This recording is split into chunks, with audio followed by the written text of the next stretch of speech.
Penelitian pendidikan dapat diartikan sebagai proses yang sistematis untuk mengetahui pengetahuan dan pemecahan masalah pendidikan melalui metode ilmiah baik dalam mengumpulkan maupun analisis datanya, serta membuat rumusan generalisasi berdasarkan penafsiran data tersebut.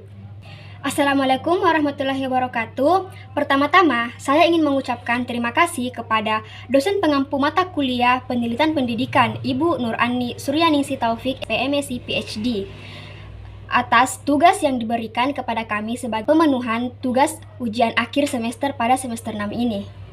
Selanjutnya, saya akan memperkenalkan anggota dari kelompok kami sebagai pemateri pada presentasi di video kali ini. Perkenalkan, kami dari kelompok 8 dengan program studi Pendidikan Teknik Bangunan dengan kode mata kuliah 17B11C601.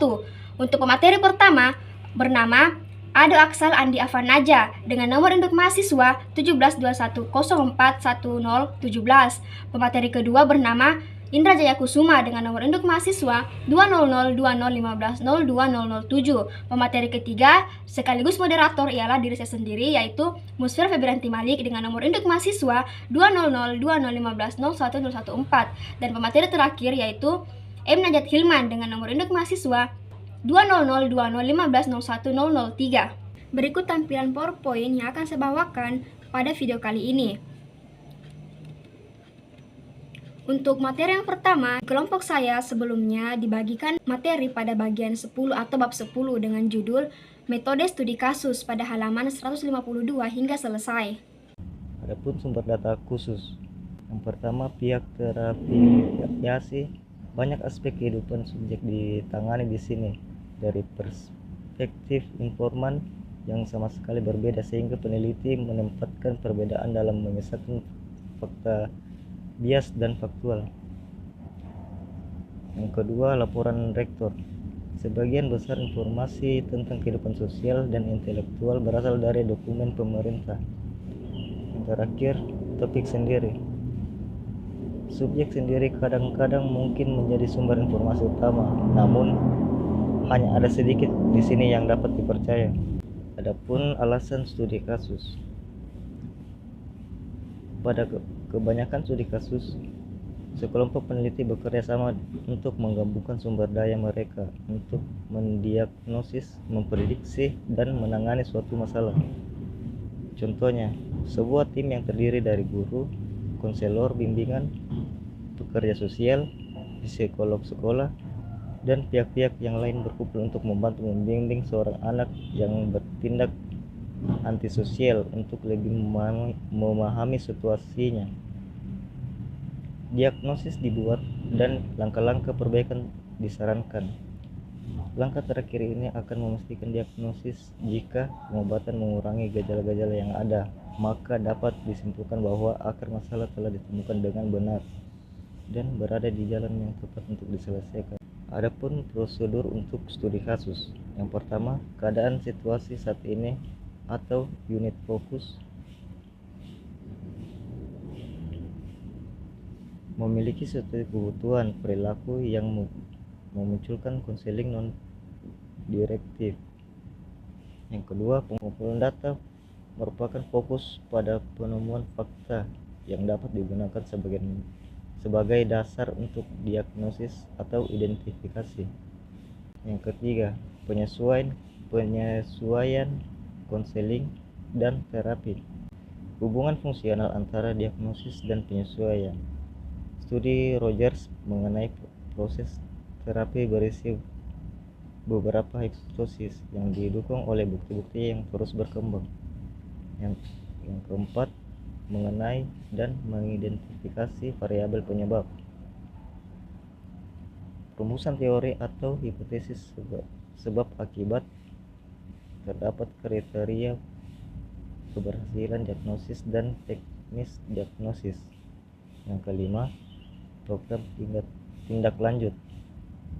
Merupakan validitas terapi perbaikan harus diverifikasi untuk menyelesaikan studi kasus dan siklus kerja kasus. Sekian dari saya, terima kasih. Nama saya Indra Jaya Kusuma dengan NIM 2002-0150-2007. Di kesempatan kali ini saya akan membacakan pembagian hasil dari materi mata kuliah penelitian pendidikan. Yang pertama-tama saya akan membacakan yaitu 1. Studi kasus kelompok lembaga kaitannya dengan metode penelitian lainnya. Penelitian studi kasus harus dilakukan secara dialektif antara bagian dari kecenderungan. Maksudnya, untuk memahami aspek tertentu perlu diperoleh gambaran, namun tentang aspek itu sebaliknya. Untuk memperoleh gambaran umum diperlukan pemahaman bagian-bagian khusus secara mendalam. Untuk memperoleh pengetahuan secara mendalam, data studi kasus dapat diperoleh tidak saja dari kasus yang diteliti, tetapi juga dari semua pihak yang mengetahui dan mengenal kasus tersebut dengan baik. Selanjutnya, isi studi kasus, tema atau topik yang diteliti, referensi yang jelas, kerangka penelitian, dan data laporan yang jelas. Perlu diperoleh gambaran umum tentang aspek itu. Sebaliknya, pemahaman bagian-bagian khusus secara mendalam harus diteliti lebih detail untuk mendapatkan kasus tersebut dengan baik. Mungkin itu saja yang dapat saya sampaikan. Sekian dari saya. Selanjutnya menjelaskan mengenai bab ke-11 atau bagian 11 yang berjudul metode genetik. Makna dan tujuan metode genetik, di mana analisis jangka panjang mengenai arah asal, kecenderungan, dan hal ideal lainnya dilakukan dalam penelitian genetik. Tujuan dan sasaran harus dipertimbangkan dalam penelitian genetik untuk menentukan penyebab, interaksi, dan pola perkembangan. Kemudian, terdapat jenis-jenis penelitian genetik, di mana terdapat ada 2, tampak penampang dan tampak membujur.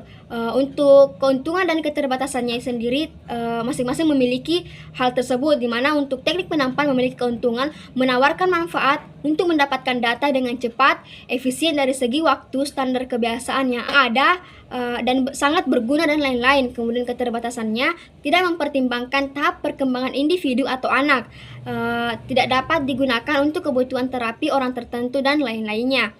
Kemudian teknik membujur, di mana memungkinkan keterkaitan variabel lain dengan kolaborasi sosialis.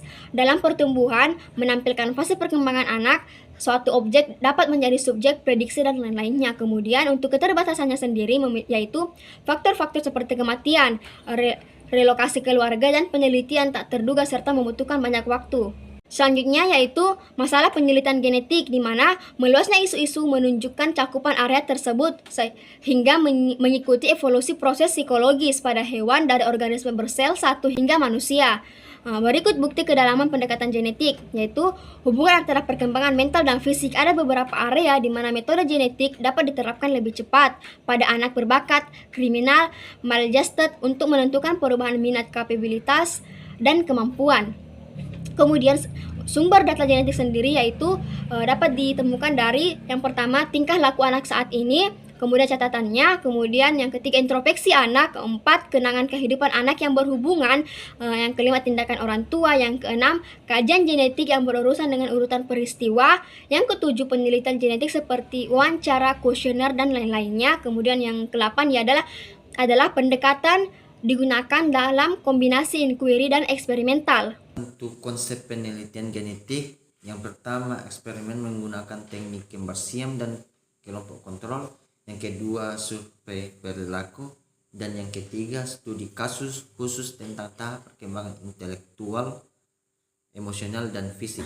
Analisis dan interpretasi data genomik, yang pertama prinsip perkembangan anak, yang kedua fase pertama atau masa bayi, yang ketiga perubahan dalam kualitas dan kuantitas seperti pertumbuhan kosakata, yang keempat tingkat pertumbuhan untuk tren dan pola atau kepribadian dan pola penyesuaian seperti remaja, yang kelima tahapan pengembangan dan integrasi secara umum terlihat pada usia 20 tahun, yang keenam pertumbuhan individualitas, perilaku sosial individu mencerminkan perubahan seperti emosi dan humor, dan yang terakhir kapasitas pertumbuhan dan usia lanjut.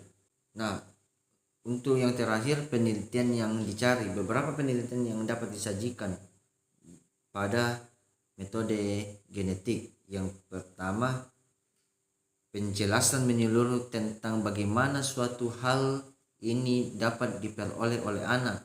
Yang kedua, studi perbandingan anak-anak dari berbagai macam latar belakang.